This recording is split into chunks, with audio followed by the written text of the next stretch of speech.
Աշխարհ, Եվրոպական միություն, Հայաստանի Հանրապետություն, քաղաքացիական հասարակության պլատֆորմի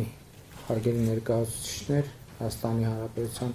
պետական իշխանության հարգելի ներկայացուցիչներ,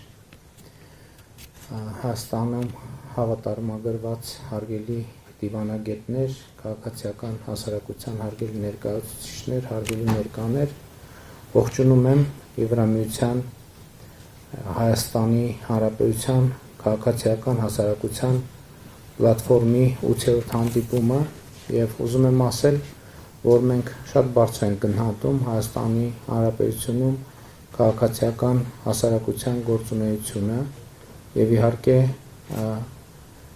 հատկապես մեր գաղափարաբանության եւ ժողովրդավարության ընկալումների պայմաններում դժվար է գերագնահատել քաղաքացիական հասարակության դերը մեր իրականության մեջ։ Միևնույն ժամանակ շատ կարևոր եմ համարում, որ մենք շարունակում ենք ինստիտուցիոնալ մեխանիզմներ ստեղծել, որպեսզի կառավարության, քաղաքական մեծամասնության եւ ընդհանրապես պետական եւ տեղական ինքնակառավարման մարմինների գործակցությունը լինի առավել ինստիտուցիոնալ, առավել համակարգված եւ այդ ամենի արդյունքում ավելի արդյունավետ եւ ավելի կառուցողական։ Ընդհանուր առմամբ պետք է արձանագրել, որ մենք թեև ժողովրդավարության եւ պետության, տնտեսության զարգացման առումով շատ մեծ առաջընթացներ ենք արձանագրել 2018 թվականի ժողովրդական ոչ բռնի Թավշյա հեղափոխությունից հետո, բայց միևնույն ժամանակ իհարկե մենք առերեսվում ենք, որ շարունակաբար ունենք լրջագույն խնդիրներ եւ այդ լրջագույն խնդիրների լուծումը մեր որակարգի առաջնահերթությունների մեջ է, բայց նաեւ այդ խնդիրների լուծման բանաձևեր փնտրելիս մենք գոնե մասնական տպավորությունը կարող եմ ասել, բախվում ենք առաջին, նույնիսկ երկրորդ, նույնիսկ երրորդ հայացքից աննկատ խնդիրների, մասնավորապես դա ընդունված է անվանել հիմնական հասկացությունների ճշգրտում։ 2018 թվականի հեղափոխությունից հետո թերևս ամենամեծ քննադատությունը մեր կառավարության եւ քաղաքական մեծամասնության հասցեին այն է, որ մենք արդարության ակնկալիքը ունենալով որպես հիմնական օրակարգերից մեկը հեղափոխության դեռևս չենք կարողացել Հայաստանում արդարության ոլորտում հասնել այնպիսի հաջողությունների, որ կգնահատվի լավ կամ բավարար։ Այստեղ կա ճշմարտություն, բայց երբ որ մենք ուզում ենք հասկանալ խնդրեմը, բախվում ենք առաջին հայացքից կարող է շատ պարզունակ մի հարցի։ Իսկ ինչ է արդարությունը եւ ինչ է արդարադատությունը։ Եվ պարզվում է, որ այս հարցի շուրջ միասնական ընկալում չկա, ընդ որում ոչ միայն համընդհանուր,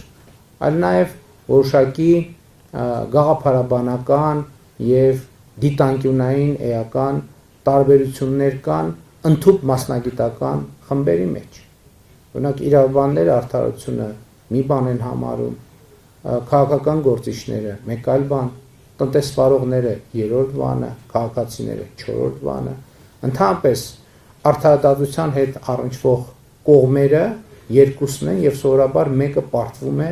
մյուսը հաղթում։ Ինչպես հասնել նրան, որ եւ պարտվողը եւ հաղթողը ընդունեն կամ ընդունելի համարեն կամ համաձայնվեն, որ տեղի ունեցածը արդարություն եւ արդարադատություն է։ Այս հարցի հետազոտմամբ զբաղվելով ես հանգել եմ մի եզրակացության, որ այստեղ ամենակարևոր խնդիրներից մեկը process-ների եւ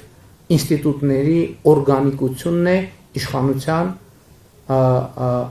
աղբյուրի ժողովրդի հետ կապի իմաստով։ Այսօրվա համակարգի պայմաններում մենք երբեք արդարություն եւ արդարադատության զգացում չենք ունենալու, որովհետեւ ես գործընկերներին ասել եմ, որ Հայաստանի Հանրապետությունում դատական եւ արդարադատության եւ արդարության համակարգերը հիմնականում չունեն օրգանական կապ իշխանության բարձրագույն աղբյուրի ժողովրդի հետ։ Եվ այս խնդիրն է կարևորագույններից մեկը, որը մենք պիտի լուծենք առաջիկայում նոր սահմանադրություն ընդունելով,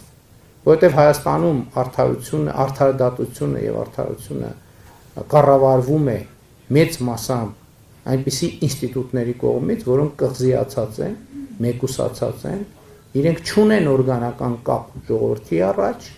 եւ նաեւ չունեն հաշվետվողականության բավարար մակարդակ եւ պատասխանատվության բավարար մակարդակ ժողովրդի առաջ, որը իշխանության բարձրագույն կրողն է։ Եվ այստեղ էլ մեր ֆունդամենտալ խնդիրը այն է,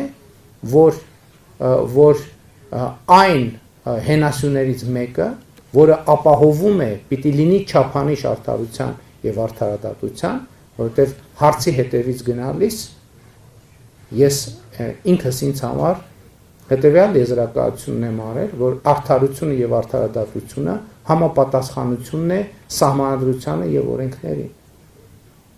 Բայց ինչ անել են դեպքում, երբ որ հենց սահմանադրությունը օրգանական կապ չունի իշխանության բարձրագույն աղբյուրի հետ։ Այս դեպքում ինչ էլ ուզում ես արա, այդ արդարության եւ արդարադատության զգացողությունը չի լինելու, որովհետեւ սահմանադրությունը պետք է լինի ժողովրդի կամքի,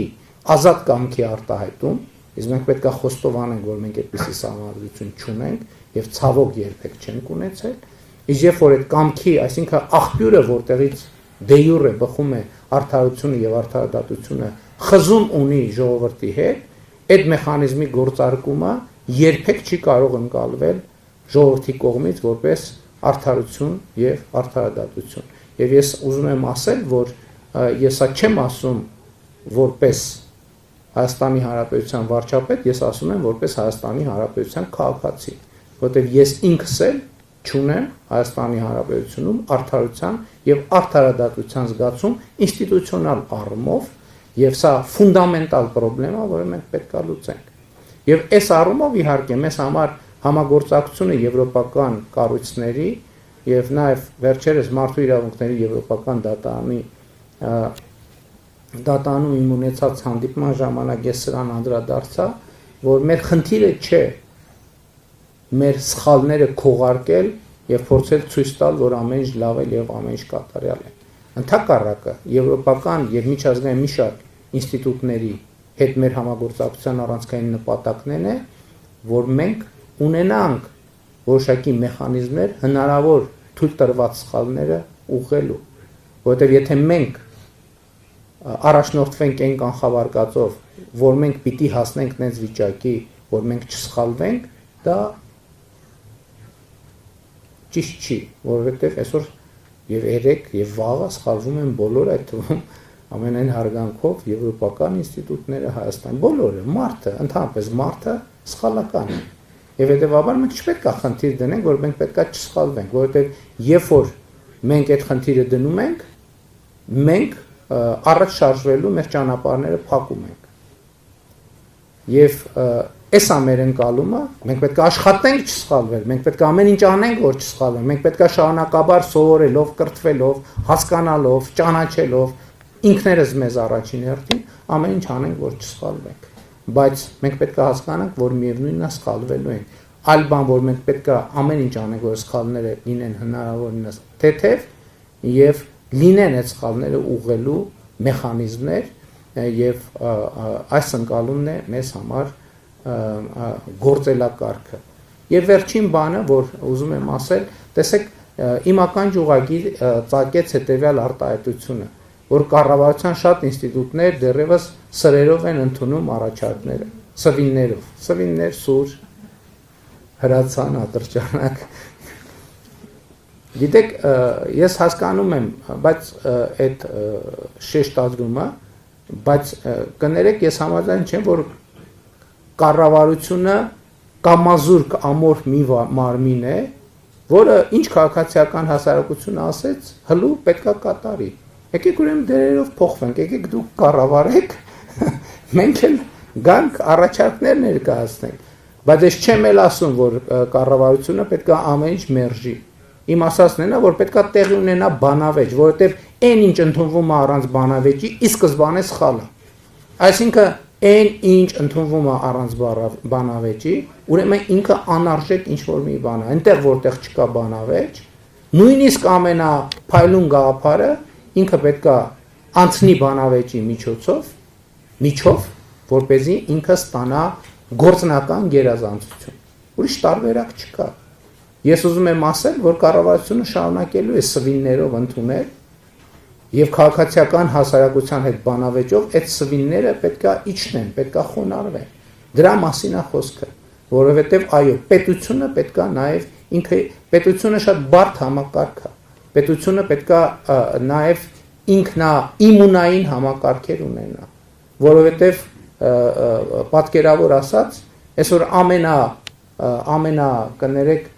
բան լավ բովանդակությամբ ֆայլերի հետ էլեկտրոնային փոստով գալիս են վիրուսներ, որոնք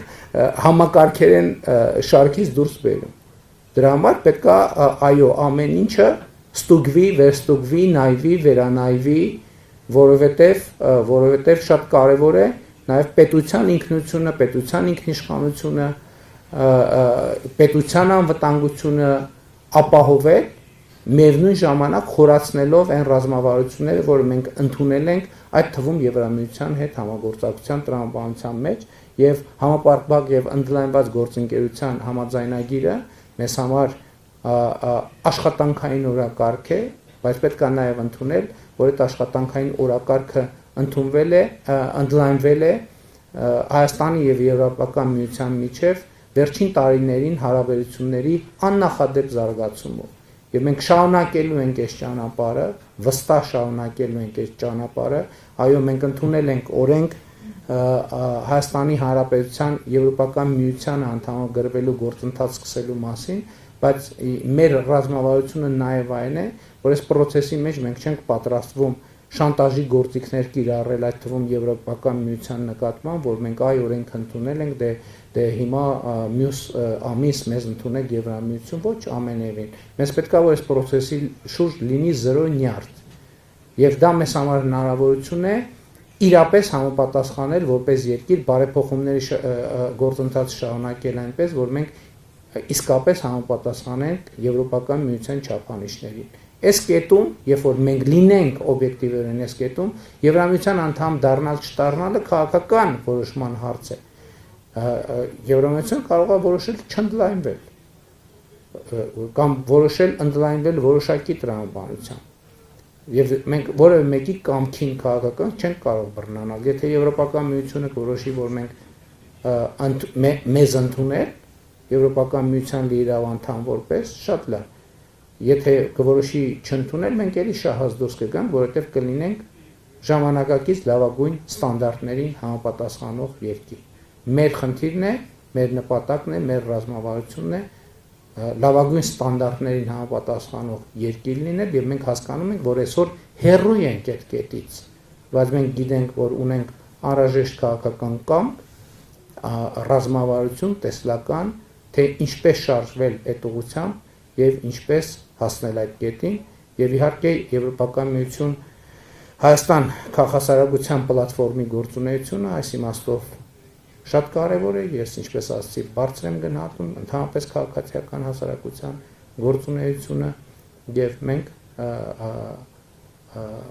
ինչպես նախկինում այսօր էլ վաղն էլ կշարունակենք ոչ միայն համագործակցել, այլև խորացնել մեր համագործակցությունը քաղաքացիական հասարակության եւ Եվրամիություն Հայաստան քաղաքասարակության պլատֆորմի հետ։ Շնորհակալ եմ։